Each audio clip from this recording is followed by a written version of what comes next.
Tell us about the swing that you witnessed in Cincinnati for so many years. Who didn't want to swing like Ken Griffey Jr.?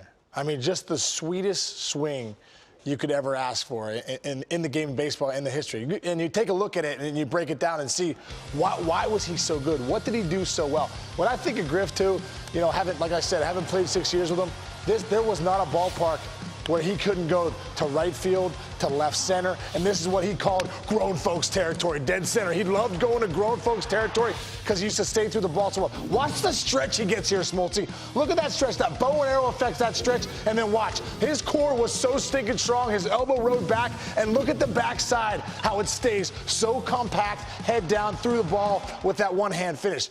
Listen, as a hitter, you have to have that flexibility. If you have the guys that have that real good flexibility up here that can get all the way back here, that's tough to do. He got that stretch where he would get that tension here, and then he would just unload it. And listen, this guy's core was as strong as anyone in the game. I truly believe that's the reason he was so good, because he would get the stretch, like that bow and arrow effect, and then he would just unload it. He would step, and then watch the connection he would get here. This back elbow would ride down, and this is where he was so strong and different from everyone else, and the vision that he had, and then bam, he closed that door. And when he'd catch balls out front, he wasn't catching them out here. He was catching them right here with all the power of that core, and that bam, that beautiful top hand finish. It was the thing of beauty.